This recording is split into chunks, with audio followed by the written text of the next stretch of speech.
Mesdames et messieurs, chers frères et sœurs, chers amis, chers internautes, chers membres de la grande famille de Dieu, bonsoir. Aujourd'hui, nous sommes très heureux d'être avec vous, encore une fois, dans une nouvelle vidéo et pour partager avec vous un message rempli de joie, rempli d'espérance. Et il ne faut pas oublier que vous êtes avec votre frère Dieu Grand Elius Ancelius sur notre page de YouTube Shekinah Seventh Shabbat. Comme vous le savez déjà, que cette page a été créée dans l'objectif de pouvoir adorer notre Dieu, de pouvoir partager des beaux messages, de pouvoir prendre des sujets spirituels, des sujets religieux, peut-être des doutes que vous avez toujours, juste pour toujours être en discussion, partager la parole de Dieu. Alors franchement, je me sens très heureux, je me sens très content, c'est une immense joie pour moi, un immense plaisir, encore une fois, de nous retrouver ensemble et dans l'objectif de parler sur la parole de Dieu. Alors, bien entendu, je suis sûr que c'est pas vous seulement qui avait besoin d'apprendre, de passer de bons moments en prière. Et surtout, on est à la veille du sabbat, vendredi, on pourrait dire c'est le dernier vendredi de ce mois. On pourrait aussi dire c'est le dernier vendredi de l'année parce que aujourd'hui, on est, je crois que c'est vendredi 30 décembre 2022. Alors on peut voir que l'année et les jours s'en vont comme de l'air. Alors nous pouvons bénir le nom de Dieu parce que nous sommes encore en vie. Et c'est pourquoi nous allons profiter de cette grâce, cette opportunité pour parler de la parole de Dieu, pour partager des beaux messages avec vous. Alors notre sujet pour ce soir est titré comme ça: les conseils pour avoir une vie épanouissante en Jésus. Les conseils pour avoir une vie épanouissante en Jésus. Alors, chers frères et sœurs, durant cette semaine, disons mieux, j'étais en train de penser quel message est-ce que je pourrais vous partager, quel message est-ce que je pourrais prendre pour méditer avec vous. Et du coup, quand j'étais sur mon lit, et cela vient à l'esprit, je me suis dit, alors pourquoi est-ce que je peux pas prendre un tel sujet? Un sujet assez intéressant qui va nous aider de savoir quelles sont les techniques, quels sont les secrets pour réaliser, pour pouvoir maintenir notre bonne relation avec Dieu. Ben jusqu'avant de commencer, j'aimerais vous dire n'hésitez pas de partager ce link avec des amis, n'hésitez pas de partager cette vidéo avec des proches, afin que même aussi ils puissent acquérir de bonnes choses, ce secret, celui de savoir comment faire pour avoir une vie épanouissante en Jésus-Christ. Mais avant de commencer, je vous invite là où vous êtes pour prendre une attitude de prière, pour pouvoir appeler le Saint-Esprit durant ce moment que nous allons passer ensemble. Prions, chers frères et sœurs. Notre Dieu, notre Père, notre Seigneur Jésus-Christ, en cet instant, encore une fois, nous sommes ici, Seigneur. Nous te demandons de nous accompagner parce que nous allons prendre la parole en ton nom. Nous voulons même que c'est toi qui parles à travers de nous, afin que ce peuple qui a soif de toi puisse être édifié à la vie éternelle. C'est au nom de Jésus-Christ nous t'en supplions.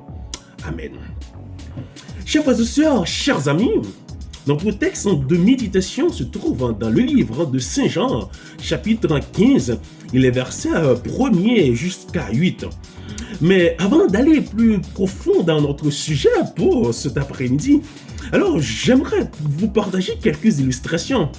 Moi qui suis d'Haïti, je me rappelle quand j'étais tout petit, j'avais l'opportunité d'aller avec mon père, lui accompagner dans les campagnes quand il plante dans des jardins.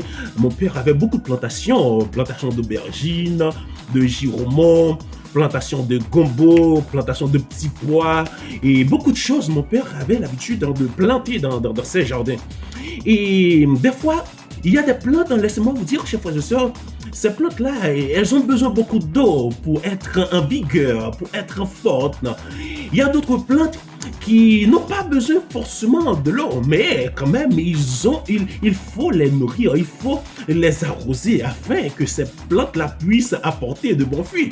Parce que l'idée, l'objectif d'un cultivateur, c'est de voir son jardin fleurir, c'est de voir les feuilles de ces plantes aient une couleur verte, qu'il y a une verdure extraordinaire. Alors, des fois, quand mon père avait ces jardins de plantation, surtout aubergines, on peut dire que cette plante-là, contrairement avec le riz, qui a besoin beaucoup de l'eau, le riz qu'il faut être, comment je peux dire ça, entouré chaque jour, beaucoup de l'eau, mais l'aubergine, c'est tout à fait contraire. Il ne faut pas avoir tellement de l'eau pour que l'aubergine puisse grandir, puisse en donner de bons fruits.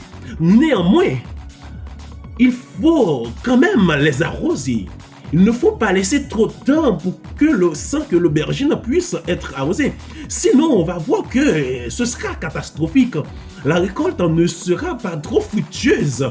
Donc, mon père, je me rappelle quand je suis allé à la campagne, et c'est pas toujours évident qu'il ait de l'argent pour acheter de l'essence de gasoline, parce que le plus souvent on prend cette eau là pour arroser ces genres de plantes dans une rivière, mais cette rivière là il faut prendre ça avec un moteur, une machine à moteur, juste qui pour faire verser de l'eau de la rivière au jardin.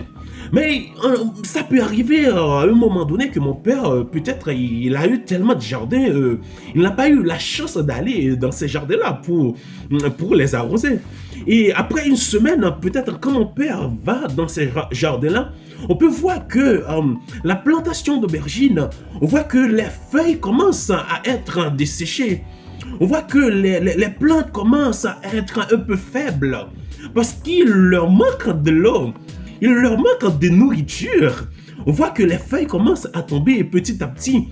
Et les fruits, au lieu d'être gros, au lieu d'être beaux, au lieu d'être jolis, on voit que les fruits commencent à être tout petits. Des fois, on dit, mais comment, qu'est-ce qui se passe comme ça? Donc, c'est le fait que la plantation n'a pas de l'eau. Donc, ça produit de sécheresse. Ça fait que le fruit ne soit pas satisfaisant comme on l'aurait bien espéré. Alors, ce que mon père doit faire en ce moment-là, il doit faire en sorte qu'il puisse arroser ce jardin, il puisse arroser cette plantation. Et après avoir arrosé la plantation, on verra que la plantation d'aubergine commence à être vigoureuse. On voit que les feuilles commencent à avoir de la verdure. On voit que les feuilles commencent à être franchement une chose extraordinaire. Alors c'est là où on voit que l'importance de l'eau dans la vie des plantes comme l'aubergine, je peux dire toutes les plantes de manière générale. Eh bien, chers frères et sœurs, notre vie spirituelle, c'est ainsi. Quand on commence à avoir de bonnes relations avec Jésus-Christ, quand on commence à passer des moments dans la prière, des moments dans la prédication, de la méditation de la parole de Dieu, des moments de lire, de méditer sur sa parole, on voit qu'on a une croissance spirituelle. On voit que notre vie commence à être épanouie spirituellement. Mais du coup, on voit qu'on s'arrête de prier et on s'arrête de jeûner, on s'arrête de méditer, de demeurer dans la parole de Dieu. On peut sentir que notre vie commence à être faible, comme cette plante-là qui n'a pas eu de l'eau. On peut sentir que spirituellement, on est en dégringolage, on connaît une sécheresse spirituelle. Alors pour que cette sécheresse spirituelle puisse être passée, il faut une chose. Et la chose qu'il faut, c'est d'avoir une pluie bien forte comme la pluie qui tombe dans les jardins. Et quand la pluie tombe, c'est pas seulement pendant un seul jour, une seule fois, mais cette pluie doit être de manière constante. Et c'est ce qu'il nous manque parfois. Nous n'avons pas la consistance de demeurer dans la parole de Dieu, de vivre la parole de Dieu. Alors des fois, quand nous sommes dans des moments comme ça, dans des moments de sécheresse spirituelle, il nous faut d'une pluie qui vient d'en haut, d'une pluie qui vient de l'Esprit Saint. Et quand cette pluie-là, il tombe au-dessus de nous, nous nous sentons forts, nous nous sentons réconfortés. Et comme ça, nous pouvons continuer dans notre bataille, dans notre vie spirituelle. Eh bien, Jésus-Christ, chers frères et sœurs, il parle au sujet d'une plantation ou d'un arbre ou d'une plante qui n'apporte pas de fruits. Alors, avant d'entrer d'humblement dans notre sujet, nous allons vous donner une histoire que Jésus-Christ a racontée avec ses disciples. Et cette histoire, bien entendu, on l'a retrouvée dans notre livre, ou du moins dans le livre de la Bible, qui est Luc, chapitre 13, et versets 6 à 8. Je vais lire pour vous. Jésus-Christ raconte dans cette parabole, il dit, un homme avait un figuier planté dans sa vigne. Il vint pour y chercher du fruit, et il n'en trouva point. Alors il dit au vigneron, voilà 3 ans que je viens chercher du fruit à ce figuier, et je n'en trouve point. Coupe-le, pourquoi occupe-t-il la terre inutilement? Le vigneron répondit, Seigneur, Seigneur, laisse-le encore cette année. Je creuserai tout autour et je ne mettrai du fumier. Peut-être à l'avenir donnera-t-il du fruit, sinon tu le couperas. Mesdames et messieurs, chers frères et sœurs, ça c'est une histoire, quand je la lis, ça me donne de la peine, franchement, ça me donne de l'inquiétude. Parfois, comment nous, en tant que chrétiens, même si on va à l'église chaque jour, même si on écoute la parole de Dieu, on peut être comme étant cette plante-là, comme ce figuier-là, pendant 3 ans que son propriétaire est allé dans le jardin pour voir s'il y avait du fruit. Mais malheureusement, ce figuier n'apportait pas du fruit, jusqu'à ce que le propriétaire se sentait frustré, se sentait déçu pour dire au gérant, pour dire au serviteur, il faut couper cette plante, il faut couper ce figuier parce qu'il n'apporte pas de fruit. Alors tu vois que le serviteur, dans son amour, on pourrait dire dans sa patience, il a dit au maître, alors on peut faire une chose, on peut lui donner une autre opportunité, on peut la laisser pour voir si l'année prochaine, on peut la laisser pour voir si dans l'avenir, cette plante-là ne va pas apporter de fruits. Alors, chers frères et sœurs, notre vie spirituelle parfois peut être considérée comme étant cette plante-là, comme étant ce figuier-là. Il est vrai qu'on va à l'église, il est vrai qu'on passe du temps avec nos familles à l'église. Il est vrai qu'on chante. Il est vrai qu'on adore Dieu. Mais parfois, on n'arrive pas à apporter de fruits, chers frères et sœurs. Parfois, on n'arrive pas à apporter de fruits. On n'est pas trop fructueux. Alors, Dieu, dans son amour, il est vrai qu'il est de Dieu amour. Donc, il veut que nous apportions de fruits. Le plan de Dieu pour nous en tant que son peuple, c'est que nous puissions apporter du fruit. Nous puissions être utiles à l'église. Nous puissions être utiles pour donner, pour mettre nos talents, nos dons à l'œuvre de l'église. Chers frères et sœurs, combien de fois, moi et toi, nous sommes à l'église, nous sommes considérés comme étant cet arbre, comme étant cette plante-là. Nous allons à l'église, vraiment, c'est bien, mais nous n'avons rien apporté. Nous n'avons rien apporté à l'église. Donc, nous rentrons à l'église comme c'est le sabbat, c'est une habitude. Et nous sortons par la porte aussi comme nous sommes rentrés, nous sommes repartis avec nos mains vides sans rien apporter. Alors, Jésus-Christ n'encourage pas la paresse. Jésus-Christ ne veut pas que nous soyons comme ça. Mais au contraire, Jésus-Christ veut que nous soyons comme étant de plantes qui apportent des fruits dans son église. De plantes qui apportent des fruits vigoureux, chers frères et sœurs. Mesdames et messieurs, chers amis, chers collègues, qu'est-ce que tu penses à faire après avoir écouté cette parabole que Jésus-Christ a donnée à ses serviteurs? Qu'est-ce que tu comptes de faire réellement après avoir vu et écouté et entendu cette parabole-là que Jésus-Christ a donnée à ses disciples? Il faut apporter du fruit à l'église du Maître. Alors, on va voir une autre chose que Jésus-Christ a bien déclaré. Alors, c'est là, Jésus-Christ va donner le secret. Le secret, comment il faut faire pour apporter du fruit. Parce qu'on peut vraiment avoir l'idée, peut-être il y a des frères et sœurs qui sont sincères, qui veulent travailler, qui veulent s'intégrer corps et âme au service du Maître. Mais ils ne savent pas les techniques. Ils ne connaissent pas le secret. Ils ne savent quoi faire pour vraiment être utile à l'église, pour vraiment être fructueux. Alors c'est ce message-là que je vais vous partager, chers frères et sœurs. Alors nous allons continuer de lire dans le livre de Jean, chapitre 15, qui est notre texte de base, et versets 1 à 9. Jésus-Christ parle comme ça, il dit, « Je suis le vrai cep, et mon Père est le vigneron. Tout sarment qui est en moi et qui ne porte pas de fruit, il le retranche. Et tout sarment qui porte du fruit, il l'émonde, afin qu'il porte encore plus de fruits. » Chers frères et sœurs, chers amis, ici Jésus-Christ est en train de se faire une personnification comme étant un cep. Alors c'est lui le cep, et c'est son Père qui est le vigneron. Alors tout sarment qui est en Jésus-Christ qui n'apporte pas de fruits, qu'est-ce qui se passera? Malheureusement, le Père va le couper. Ce sarment qui est dans le serpent de Jésus-Christ n'apporte pas de fruits. Malheureusement, le vigneron ne va pas le laisser pendant trop de temps pour occuper inutilement la terre. Le vigneron va le couper. Chers frères et sœurs, est-ce que ce que tu attends, toi, pendant que tu as déjà 15 ans à l'église, pendant que tu as déjà 30 ans à l'église, peut-être 5 ans, 10 ans, est-ce que tu attends que le vigneron te coupe dans son jardin avant d'apporter de fruits? Qu'est-ce que tu attends réellement? Qu'est-ce que tu veux? Est-ce que tu veux apporter du fruit? Parce qu'on est à l'église de Dieu, il faut travailler, chers frères et sœurs. Alors il dit clairement dans sa parole, je suis le vrai cep et mon père est le vigneron. Tout sarment qui est en moi, qui ne porte pas de fruits, il le retranche. Alors si tu n'apportes pas de fruits dans la vigne de Dieu, tu seras retranché. Le Père te va couper, malheureusement. C'est pas ça l'idée, c'est pas ça le plan de Dieu. C'est pas ça le dessein de Dieu pour vous, pour nous en tant qu'être, mais pour nous en tant que ses fils. Mais bien au contraire, Dieu veut que nous apportions du fruit. Dieu veut que nous soyons fructueux dans sa vie. Et il continue pour dire, et tout sarment qui porte du fruit, il les montre afin qu'il porte encore plus de fruits. Alléluia, mesdames et messieurs, chers frères et sœurs.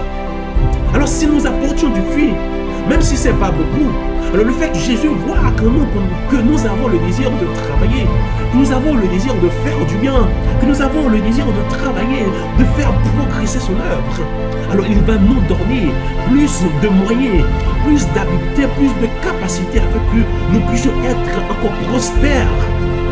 C'est ce que Dieu veut pour nous, que nous puissions apporter de fruits, que nous puissions être fructueux. C'est pourquoi il dit, tout sarment qui ne porte pas de fruits, il sera retranché. Est-ce que tu veux être retranché, chers frères et sœurs, mesdames et messieurs, chers amis, chers collègues, chers internautes? Est-ce que tu veux être retranché? Alors c'est pas le plan de Dieu. C'est pas ça que Dieu veut pour nous. C'est pas le plan de Dieu pour toi. C'est pas le dessein de Dieu pour toi, mesdames et messieurs, chers frères et sœurs. Mais c'est tout à fait contraire. Dieu veut que nous portions du fruit. Nous continuons dans le verset 3. Et si déjà vous êtes purs à cause de la parole que je vous ai annoncée, alléluia, mesdames et messieurs. On est purs à cause de la parole de Dieu. On est purs à cause de la parole de Dieu. Alors qu'est-ce qui nous permet de ne pas pouvoir apporter de fruits? Qu'est-ce qui nous empêche de ne pas pouvoir apporter de fruits? Qu'est-ce qui nous empêche? La paresse, le travail, la famille, les enfants. Qu'est-ce qui nous empêche de pouvoir apporter du fruit? Nos occupations personnelles. Alors, mesdames et messieurs, chers frères et sœurs, en ce instant, Dieu nous parle à travers de moi pour vous dire, il est l'heure de se réveiller dans ce sommeil spirituel. Il est l'heure de penser à ce que nous devons faire pour notre vie spirituelle. Parce qu'il est vrai que le travail est très important. La famille, il faut donner du temps. La nourriture, il faut manger. Il faut travailler pour pouvoir subvenir sur cette terre. Mais il y a une chose qui est plus importante. C'est lorsque nous passons du temps pour être fructueux dans le service du Seigneur. Ça nous apportera plus de joie, plus de bonheur. Et Dieu qui est dans le ciel, il sera content de nous voir prospérer, chers frères et sœurs. Et dans le verset 4, il dit, demeurez en moi et je demeurerai en vous. Comme le sarment ne peut de lui-même porter du fruit s'il ne demeure attaché au cep, ainsi vous ne le pouvez non plus si vous ne demeurez en moi. Mesdames et messieurs, chers frères et sœurs, vous qui avez l'envie de travailler pour Dieu, vous qui avez ce désir, cette envie, cette passion de travailler pour Dieu, mais vous n'arrivez pas à le concrétiser parce qu'il vous manque une chose. La chose qu'il vous manque, c'est que vous devez demeurer en Jésus-Christ. Et Jésus-Christ doit demeurer en vous. Jésus-Christ doit occuper la première place dans votre vie. Alors si vous donnez réellement la première place à Jésus-Christ dans votre vie, vous serez capable d'apporter de fruits. Vous serez capable d'être comme une plante fructueuse, mesdames et messieurs, chers frères et sœurs.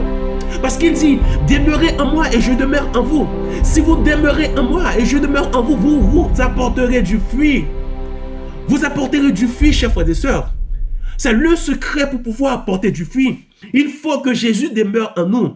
Il faut aussi que nous puissions demeurer en Jésus-Christ à travers de sa parole, à travers de la prière, à travers d'une bonne relation intime avec Jésus.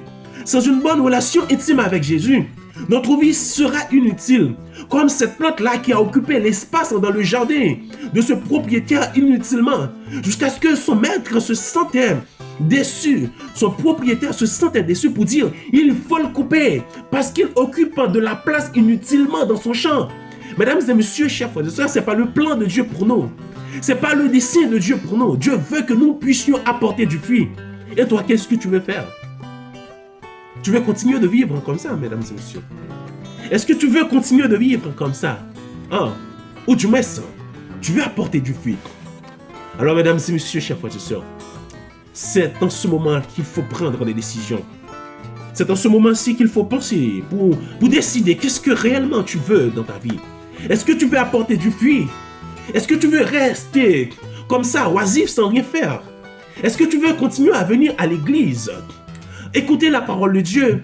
Il est vrai, alors ça me fait plaisir de vous voir quand même, de réviser la leçon de l'école du sabbat, de partager, de donner des témoignages, c'est bien. Mais il vous manque quelque chose encore une fois, chers frères et sœurs. Il me manque à moi quelque chose encore une fois. C'est réellement, je veux donner du fruit. Je veux apporter du fruit. Je veux que je sois comme une plante fructueuse. Il y a quelque chose que je dois faire.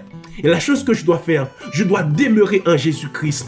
Et je dois donner à Jésus-Christ la première place dans ma vie. Parce qu'il dit clairement, demeurez en moi et j'ai demeuré en vous. Comme le sarment ne peut lui-même porter du fruit s'il ne demeure attaché au cep, et si vous ne le pouvez non plus, mais si vous demeurez en moi. Mesdames et messieurs, chers frères et sœurs, il continue pour dire dans le verset 25, je suis le vrai cep, et vous êtes les sarments.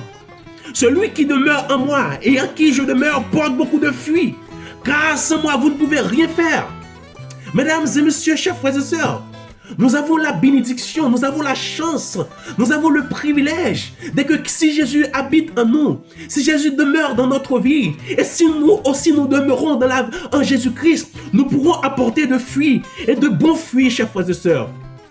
Mesdames et messieurs, chers amis, chers collègues, chers, qu'est-ce que vous voulez réellement?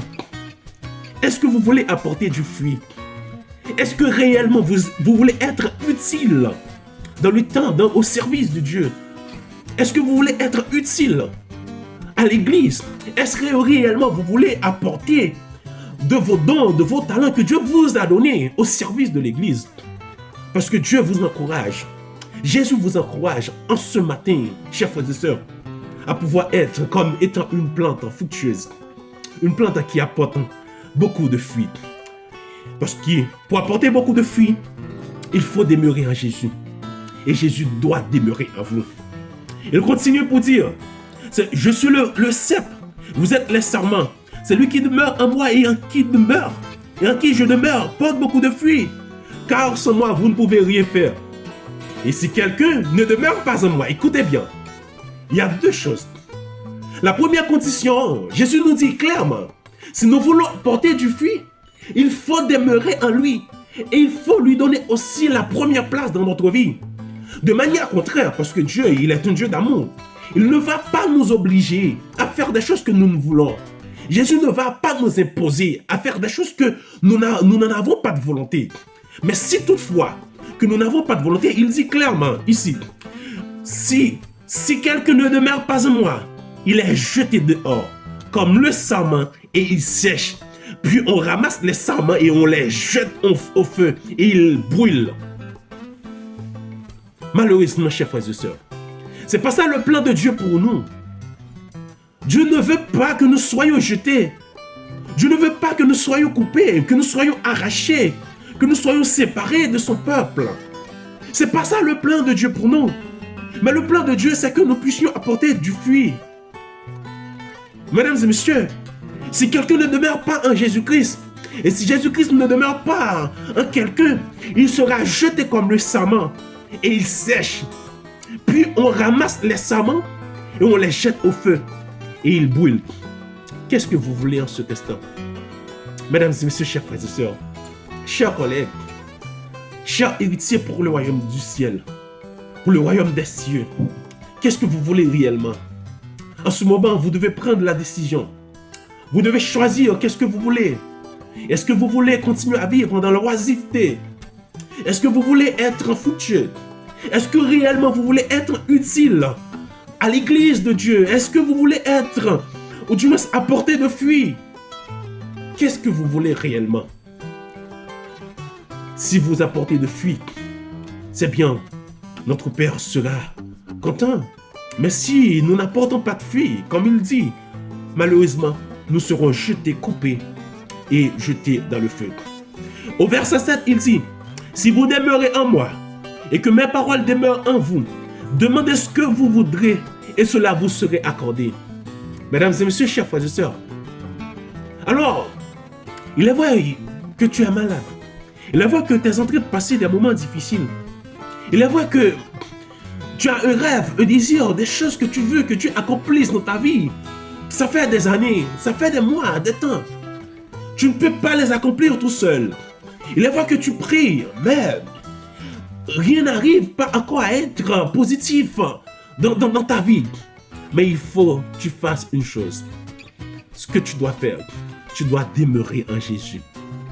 Tu dois demeurer dans sa parole. Tu dois vivre sa parole. Tu dois demeurer en lui.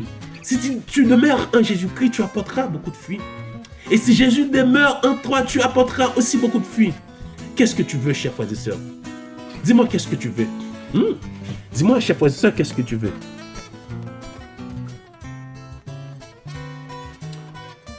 Tu dois penser. Tu dois réfléchir, chers frères et sœurs. C'est en ce moment même que tu dois penser pour prendre une décision dans ta vie. Pour savoir réellement ce que tu dois faire. Moi et ma maison, comme le dit le prophète, nous servirons l'Éternel. Il est vrai que parfois, j'ai eu beaucoup de paresse. Il est vrai parfois, j'avais beaucoup de négligence de me donner entièrement au service du Maître. Il est vrai parfois que je suis allé à l'église. C'était dans l'objectif d'être béni. C'était dans l'objectif de recevoir la bénédiction entre les mains de Dieu, sans rien faire. Mais après avoir entendu, écouté et lu ce message, je vois que j'ai l'obligation maintenant de changer les fusils d'épaule. Je dois prendre une autre orientation dans ma vie, au sujet de ma vie spirituelle. Je dois savoir réellement ce que je dois faire. Je dois penser et pouvoir réellement ce que je dois faire. C'est à toi aussi, chers frères et sœurs. C'est dans ce moment que tu dois penser ce que tu vas faire. Est-ce que réellement tu veux travailler pour Dieu? Est-ce que réellement tu veux donner ta vie à Dieu? Est-ce que réellement tu veux que Dieu prenne, que Jésus prenne la première place en toi? Est-ce que réellement tu veux demeurer en Jésus-Christ? Est-ce que réellement tu veux que Jésus-Christ en demeure en toi? Pour demeurer en Jésus-Christ, c'est pas trop difficile à faire.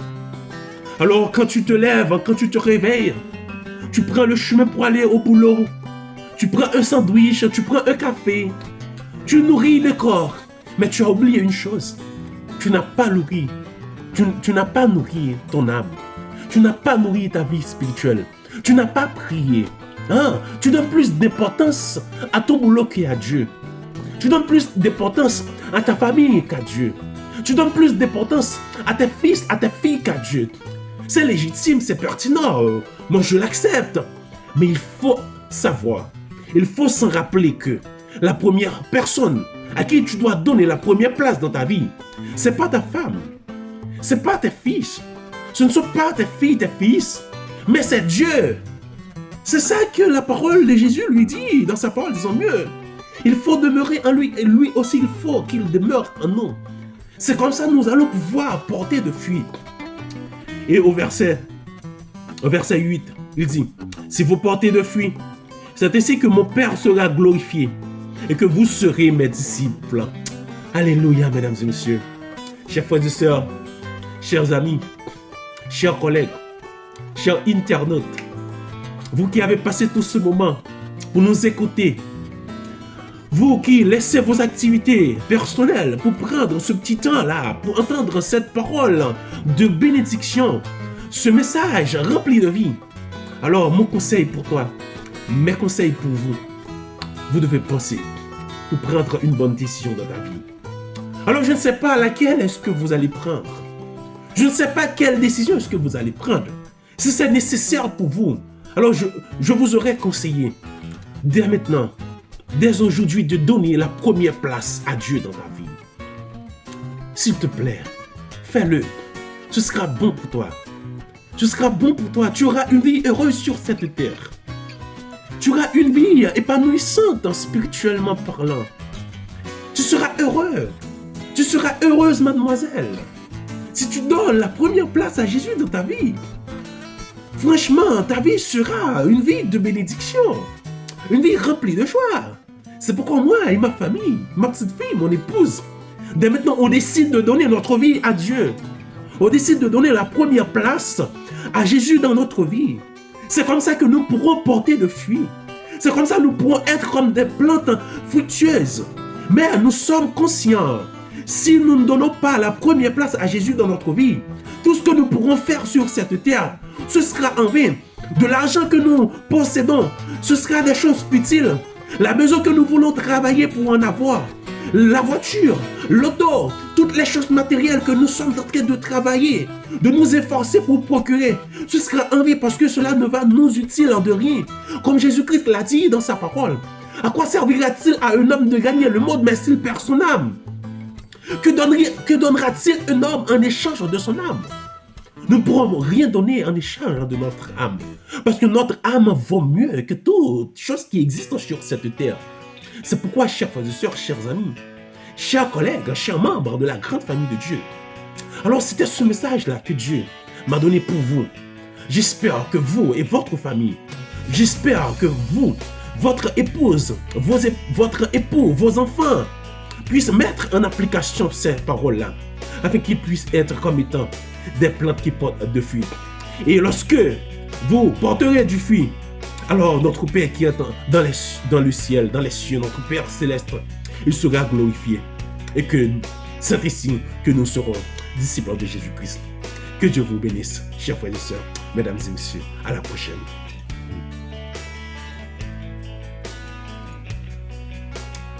Mesdames et messieurs, chers frères et sœurs, chers amis, chers internautes, chers membres de la grande famille de Dieu, bonsoir. Aujourd'hui, nous sommes très heureux d'être avec vous, encore une fois, dans une nouvelle vidéo et pour partager avec vous un message rempli de joie, rempli d'espérance. Et il ne faut pas oublier que vous êtes avec votre frère Dieu Grand Elius Ancelius sur notre page de YouTube Shekinah Seventh Shabbat.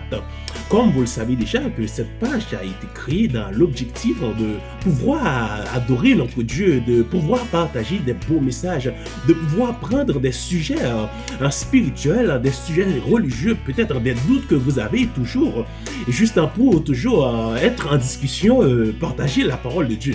Alors franchement, je me sens très heureux, je me sens très content, c'est une immense joie pour moi, un immense plaisir encore une fois de nous retrouver ensemble et dans l'objectif de parler sur la parole de Dieu. Alors bien entendu, je suis sûr que c'est pas vous seulement qui avait besoin d'apprendre, de passer de bons moments en prière. Et surtout, on est à la veille du sabbat, vendredi, on pourrait dire c'est le dernier vendredi de ce mois. On pourrait aussi dire c'est le dernier vendredi de l'année parce que aujourd'hui, on est, je crois que c'est vendredi 30 décembre 2022. Alors, on peut voir que l'année et les jours s'en vont comme de l'air. Alors, nous pouvons bénir le nom de Dieu parce que nous sommes encore en vie. Et c'est pourquoi nous allons profiter cette grâce, cette opportunité pour parler de la parole de Dieu, pour partager des beaux messages avec vous. Alors, notre sujet pour ce soir est titré comme ça: les conseils pour avoir une vie épanouissante en Jésus. Les conseils pour avoir une vie épanouissante en Jésus. Alors, chers frères et sœurs, durant cette semaine, disons mieux, j'étais en train de penser quel message est-ce que je pourrais vous partager. Quel message est-ce que je pourrais prendre pour méditer avec vous? Et du coup, quand j'étais sur mon lit, et cela vient à l'esprit, je me suis dit, alors pourquoi est-ce que je ne peux pas prendre un tel sujet? Un sujet assez intéressant qui va nous aider de savoir quelles sont les techniques, quels sont les secrets pour réaliser, pour pouvoir maintenir notre bonne relation avec Dieu. Ben, jusqu'avant de commencer, j'aimerais vous dire de n'hésitez pas de partager ce link avec des amis. N'hésitez pas de partager cette vidéo avec des proches afin que même aussi ils puissent acquérir de bonnes choses. Ce secret, celui de savoir comment faire pour avoir une vie épanouissante en Jésus-Christ. Mais avant de commencer, je vous invite là où vous êtes pour prendre une attitude de prière, pour pouvoir appeler le Saint-Esprit durant ce moment que nous allons passer ensemble. Prions, chers frères et sœurs. Notre Dieu, notre Père, notre Seigneur Jésus-Christ, en ce instant, encore une fois, nous sommes ici, Seigneur. Nous te demandons de nous accompagner parce que nous allons prendre la parole en ton nom. Nous voulons même que c'est toi qui parles à travers de nous, afin que ce peuple qui a soif de toi puisse être édifié à la vie éternelle. C'est au nom de Jésus-Christ nous t'en supplions. Amen. Chers frères et sœurs, chers amis, notre texte de méditation se trouve dans le livre de Saint Jean, chapitre 15, les versets 1er jusqu'à 8. Mais avant d'aller plus profond dans notre sujet pour cet après-midi, alors j'aimerais vous partager quelques illustrations. Moi qui suis d'Haïti, je me rappelle, quand j'étais tout petit, j'avais l'opportunité d'aller avec mon père, lui accompagner dans les campagnes, quand il plante dans des jardins. Mon père avait beaucoup de plantations d'aubergines, de giromons, plantation de gombo, plantation de petits pois et beaucoup de choses. Mon père avait l'habitude de planter dans ses jardins. Et des fois, il y a des plantes, laissez-moi vous dire, chers frères et sœurs, ces plantes-là, elles ont besoin beaucoup d'eau pour être en vigueur, pour être fortes.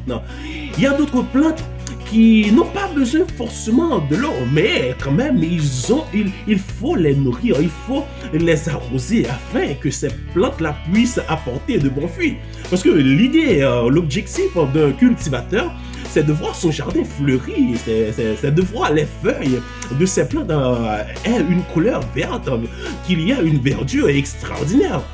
Alors, des fois, quand mon père avait ces jardins de plantation, surtout aubergines, on peut dire que cette plante-là, contrairement avec le riz qui a besoin beaucoup de l'eau, le riz qu'il faut être, comment je peux dire ça, entouré chaque jour, beaucoup de l'eau, mais l'aubergine, c'est tout à fait contraire. Il ne faut pas avoir tellement de l'eau pour que l'aubergine puisse grandir, puisse en donner de bons fruits. Néanmoins, il faut quand même les arroser. Il ne faut pas laisser trop de temps sans que l'aubergine puisse être arrosée. Sinon, on va voir que ce sera catastrophique. La récolte ne sera pas trop fructueuse. Donc, mon père, je me rappelle quand je suis allé à la campagne, et c'est pas toujours évident qu'il ait de l'argent pour acheter de l'essence de gasoline, parce que le plus souvent on prend cette eau là pour arroser ces genres de plantes dans une rivière. Mais cette rivière là, il faut prendre ça avec un moteur, une machine à moteur, juste pour faire verser de l'eau de la rivière au jardin.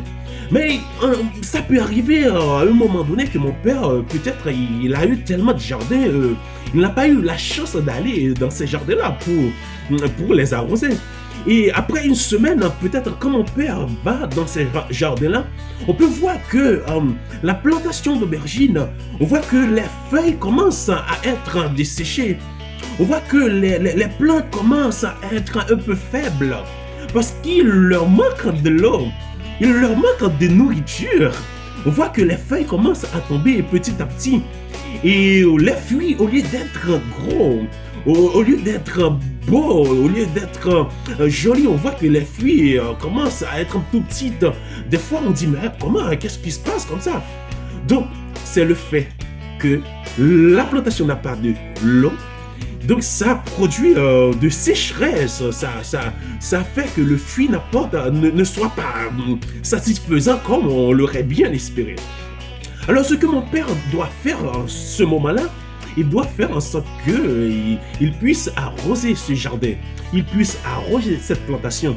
Et après avoir arrosé la plantation, on verra que la plantation d'aubergine commence à être vigoureuse. On voit que les feuilles commencent à avoir de la verdure. On voit que les feuilles commencent à être franchement une chose extraordinaire.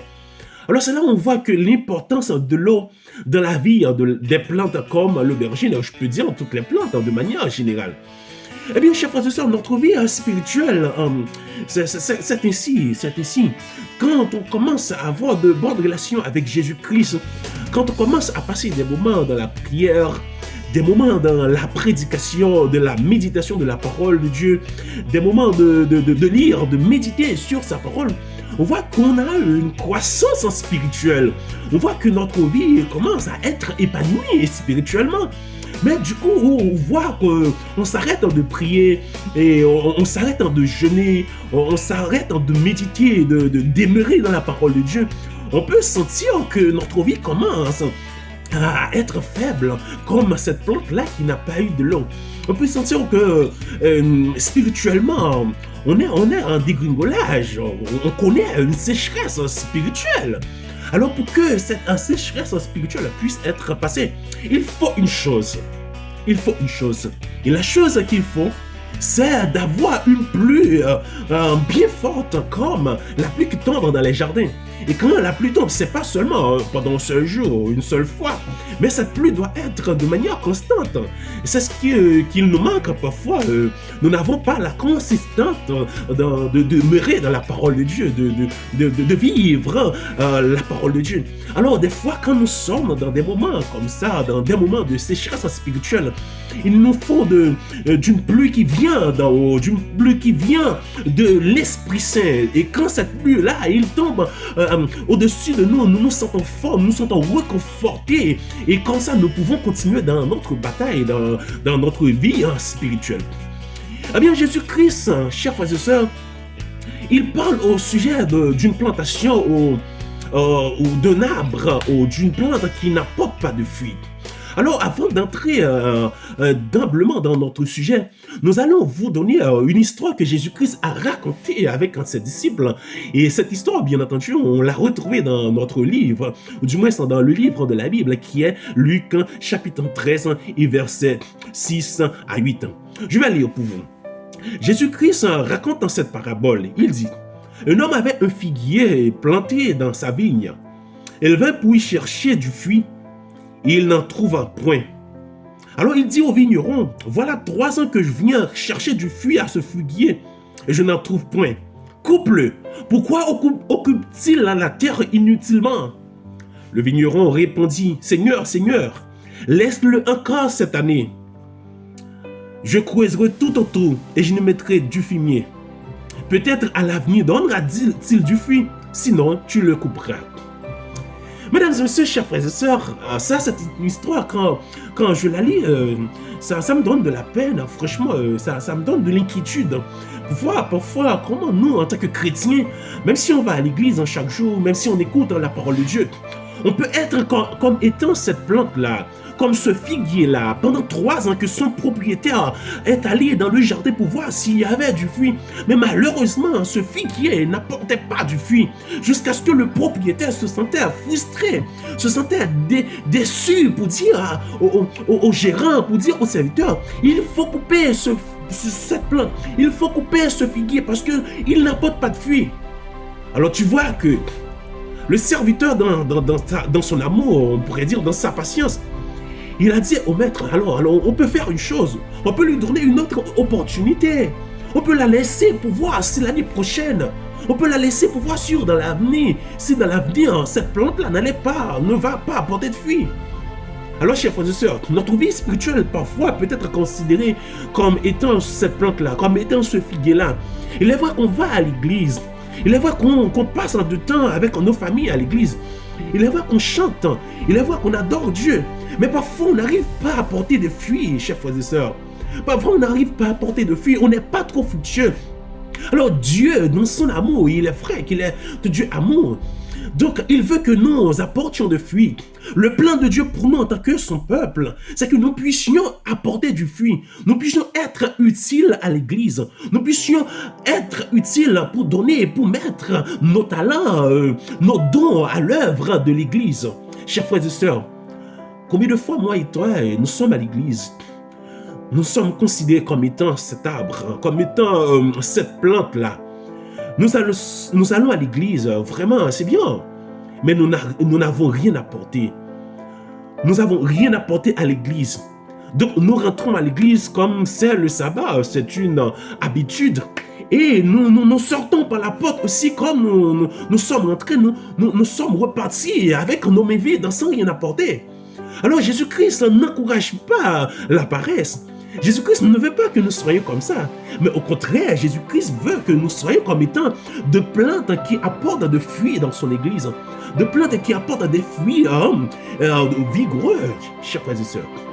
Mesdames et messieurs, chers amis, chers collègues, qu'est-ce que tu penses à faire après avoir écouté cette parabole que Jésus-Christ a donnée à ses serviteurs?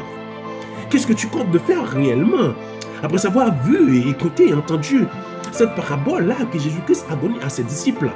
Il faut apporter du fruit à l'église du Maître. Alors, on va voir une autre chose que Jésus-Christ a bien déclaré. Alors, c'est là, Jésus-Christ va donner le secret. Le secret, comment il faut faire pour apporter du fruit. Parce qu'on peut vraiment avoir l'idée, peut-être il y a des frères et sœurs qui sont sincères, qui veulent travailler, qui veulent s'intégrer corps et âme au service du Maître, mais ils ne savent pas les techniques. Ils ne connaissent pas le secret. Ils ne savent quoi faire pour vraiment être utile à l'église, pour vraiment être fructueux. Alors c'est ce message-là, que je vais vous partager, chers frères et sœurs. Alors nous allons continuer de lire dans le livre de Jean, chapitre 15, qui est notre texte de base, et versets 1 à 9. Jésus-Christ parle comme ça, il dit, « Je suis le vrai cep, et mon Père est le vigneron. Tout sarment qui est en moi et qui ne porte pas de fruit, il le retranche. Et tout sarment qui porte du fruit, il l'émonde, afin qu'il porte encore plus de fruits. » Chers frères et sœurs, chers amis, ici Jésus-Christ est en train de se faire une personnification comme étant un cep. Alors c'est lui le cep. Et c'est son Père qui est le vigneron. Alors tout sarment qui est en Jésus-Christ qui n'apporte pas de fruits, qu'est-ce qui se passera? Malheureusement, le Père va le couper. Ce sarment qui est dans le cep de Jésus-Christ n'apporte pas de fruits. Malheureusement, le vigneron ne va pas le laisser pendant trop de temps pour occuper inutilement la terre. Le vigneron va le couper. Chers frères et sœurs, est-ce que ce que tu attends, toi, pendant que tu as déjà 15 ans à l'église, pendant que tu as déjà 30 ans à l'église, peut-être 5 ans, 10 ans, est-ce que tu attends que le vigneron te coupe dans son jardin avant d'apporter de fruits? Qu'est-ce que tu attends réellement? Qu'est-ce que tu veux? Est-ce que tu veux apporter du fruit? Parce qu'on est à l'église de Dieu, il faut travailler, chers frères et sœurs. Alors il dit clairement dans sa parole, « Je suis le vrai cep, et mon Père est le vigneron. Tout sarment qui est en moi, qui ne porte pas de fruits, il le retranche. » Alors si tu n'apportes pas de fruits dans la vigne de Dieu, tu seras retranché. Le Père te va couper, malheureusement. C'est pas ça l'idée, c'est pas ça le plan de Dieu. C'est pas ça le dessein de Dieu pour vous, pour nous en tant qu'êtres, mais pour nous en tant que ses fils. Mais bien au contraire, Dieu veut que nous apportions du fruit. Dieu veut que nous soyons fructueux dans sa vigne. Et il continue pour dire, et tout sarment qui porte du fruit, il les monte afin qu'il porte encore plus de fruits. Alléluia, mesdames et messieurs, chers frères et sœurs. Alors si nous apportions du fruit, même si ce n'est pas beaucoup, alors le fait que Jésus voit que nous avons le désir de travailler, que nous avons le désir de faire du bien, que nous avons le désir de travailler, de faire progresser son œuvre, alors il va nous donner plus de moyens, plus d'habilité, plus de capacité afin que nous puissions être encore prospères. C'est ce que Dieu veut pour nous, que nous puissions apporter de fruits, que nous puissions être fructueux. C'est pourquoi il dit, tout sarment qui ne porte pas de fruits, il sera retranché. Est-ce que tu veux être retranché, chers frères et sœurs, mesdames et messieurs, chers amis, chers collègues, chers internautes? Est-ce que tu veux être retranché?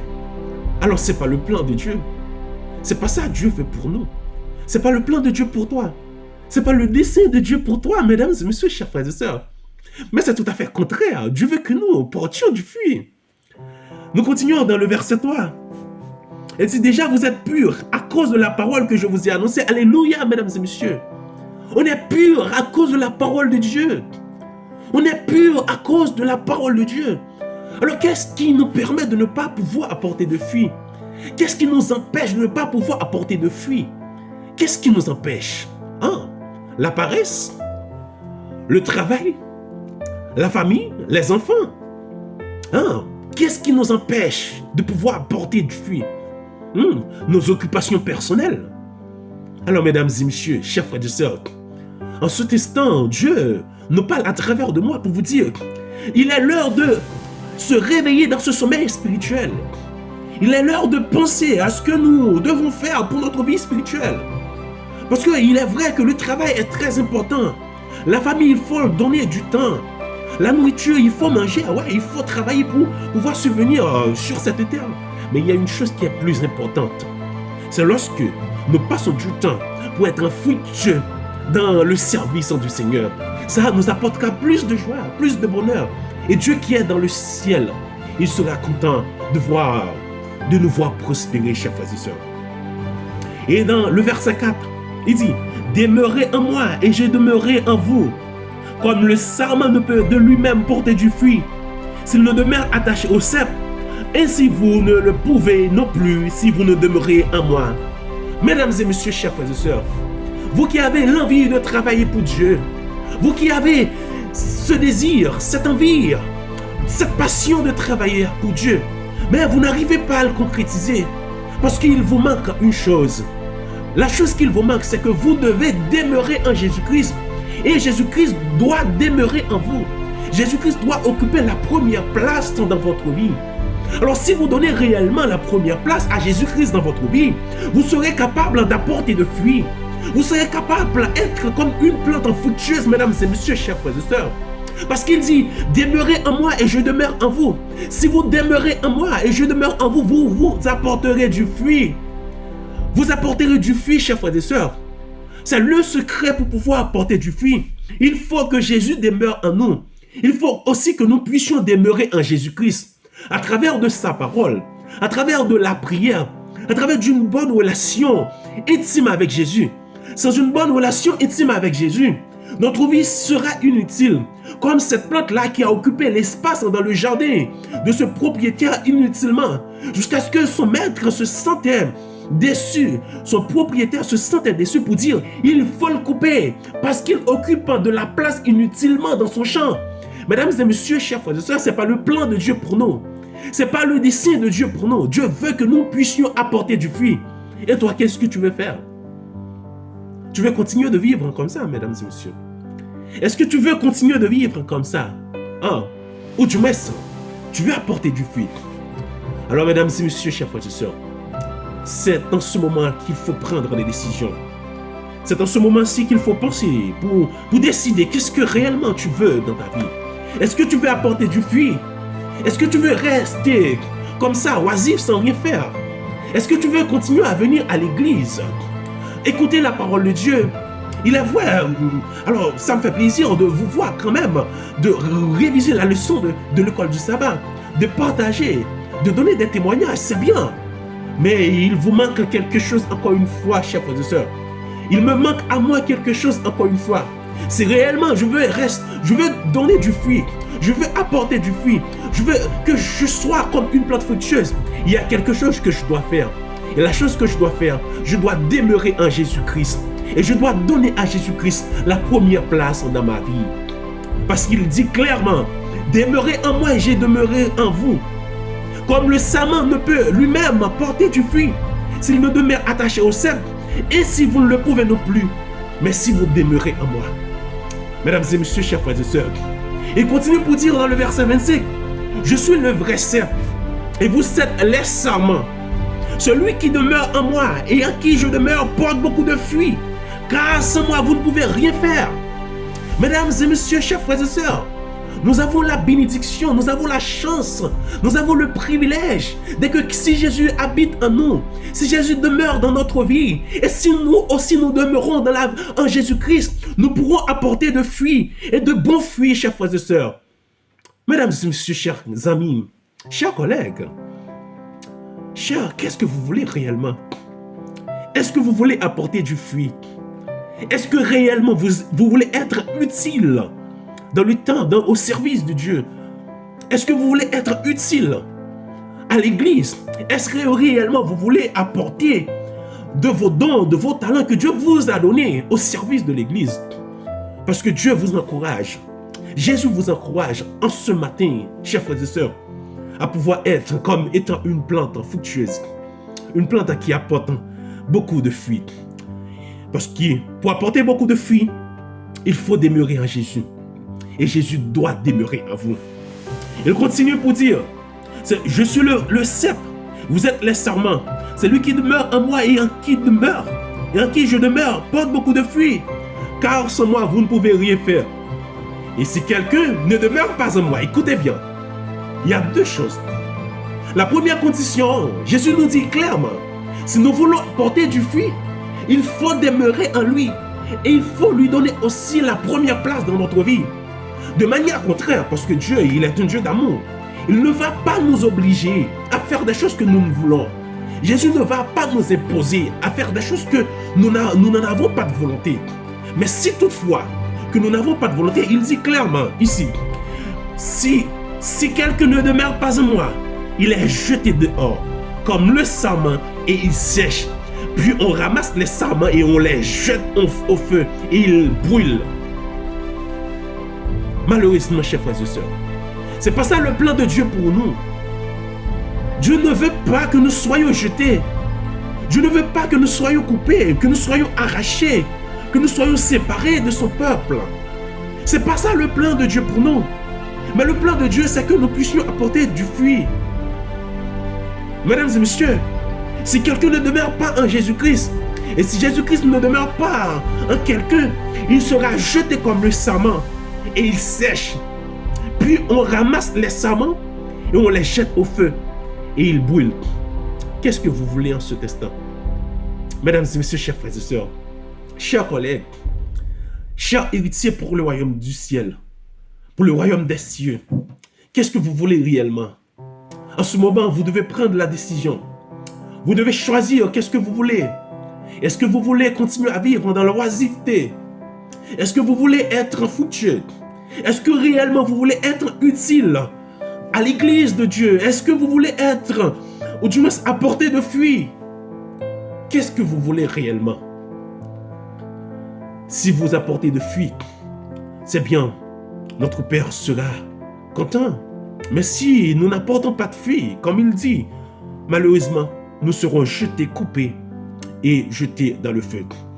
Au verset 7, il dit, « Si vous demeurez en moi et que mes paroles demeurent en vous, demandez ce que vous voudrez et cela vous serait accordé. » Mesdames et messieurs, chers frères et sœurs, alors, il est vrai que tu es malade. Il est vrai que tu es en train de passer des moments difficiles. Il est vrai que tu as un rêve, un désir, des choses que tu veux que Dieu accomplisse dans ta vie. Ça fait des années, ça fait des mois, des temps. Tu ne peux pas les accomplir tout seul. Il est vrai que tu pries, mais rien n'arrive pas encore à être positif dans ta vie. Mais il faut que tu fasses une chose. Ce que tu dois faire, tu dois demeurer en Jésus. Tu dois demeurer dans sa parole. Tu dois vivre sa parole. Tu dois demeurer en lui. Si tu demeures en Jésus-Christ, tu apporteras beaucoup de fruits. Et si Jésus demeure en toi, tu apporteras aussi beaucoup de fruits. Qu'est-ce que tu veux, chers frères et sœurs? Dis-moi qu'est-ce que tu veux. Dis-moi, chers frères et sœurs, qu'est-ce que tu veux?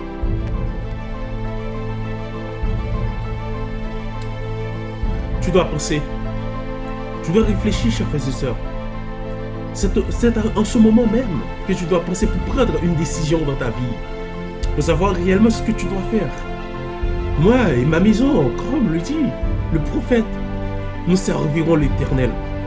Il est vrai que parfois, j'ai eu beaucoup de paresse.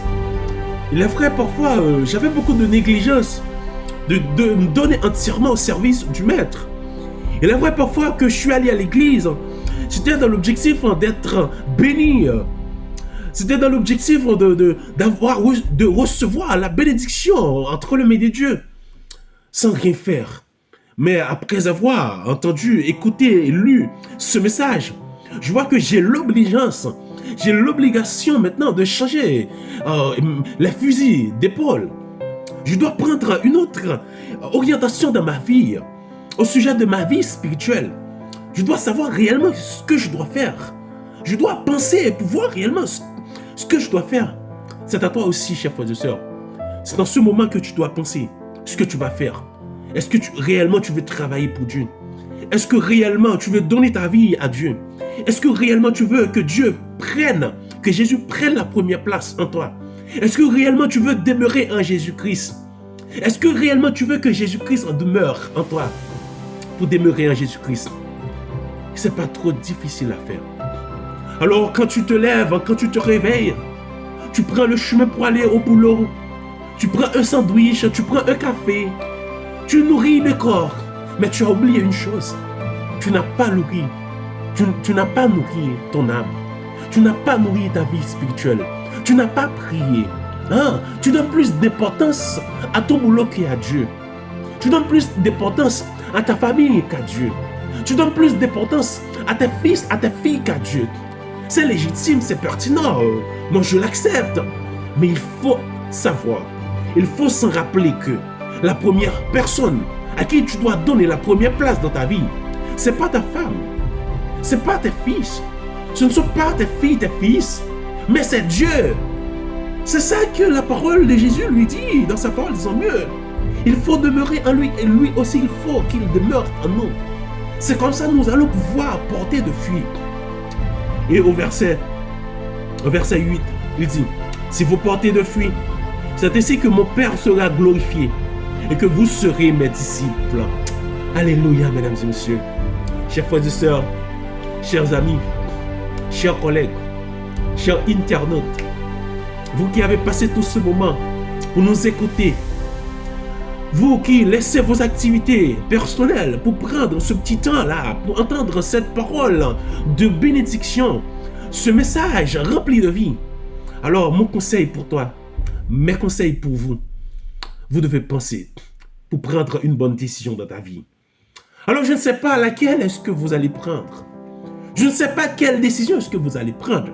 Si c'est nécessaire pour vous, alors je vous aurais conseillé dès maintenant, dès aujourd'hui, de donner la première place à Dieu dans ta vie. S'il te plaît, fais-le. Ce sera bon pour toi. Ce sera bon pour toi. Tu auras une vie heureuse sur cette terre. Tu auras une vie épanouissante spirituellement parlant. Tu seras heureux. Tu seras heureuse, mademoiselle. Si tu donnes la première place à Jésus dans ta vie, franchement, ta vie sera une vie de bénédiction. Une vie remplie de joie. C'est pourquoi moi et ma famille, ma petite fille, mon épouse, dès maintenant, on décide de donner notre vie à Dieu. On décide de donner la première place à Jésus dans notre vie. C'est comme ça que nous pourrons porter de fruits. C'est comme ça que nous pourrons être comme des plantes fructueuses. Mais nous sommes conscients, si nous ne donnons pas la première place à Jésus dans notre vie, tout ce que nous pourrons faire sur cette terre, ce sera en vain. De l'argent que nous possédons, ce sera des choses futiles. La maison que nous voulons travailler pour en avoir, la voiture, l'auto, toutes les choses matérielles que nous sommes en train de travailler, de nous efforcer pour procurer, ce sera en vain parce que cela ne va nous utile en de rien. Comme Jésus-Christ l'a dit dans sa parole, à quoi servira-t-il à un homme de gagner le monde mais s'il perd son âme? Que donnera-t-il un homme en échange de son âme? Nous ne pourrons rien donner en échange de notre âme. Parce que notre âme vaut mieux que toute chose qui existe sur cette terre. C'est pourquoi, chers frères et sœurs, chers amis, chers collègues, chers membres de la grande famille de Dieu, alors c'était ce message-là que Dieu m'a donné pour vous. J'espère que vous et votre famille, j'espère que vous, votre épouse, votre époux, vos enfants, puissent mettre en application ces paroles-là, afin qu'ils puissent être comme étant des plantes qui portent de fruits. Et lorsque vous porterez du fruit, alors notre Père qui est dans le ciel, dans les cieux, notre Père céleste, il sera glorifié. Et que c'est ici que nous serons disciples de Jésus-Christ. Que Dieu vous bénisse, chers frères et sœurs, mesdames et messieurs. À la prochaine.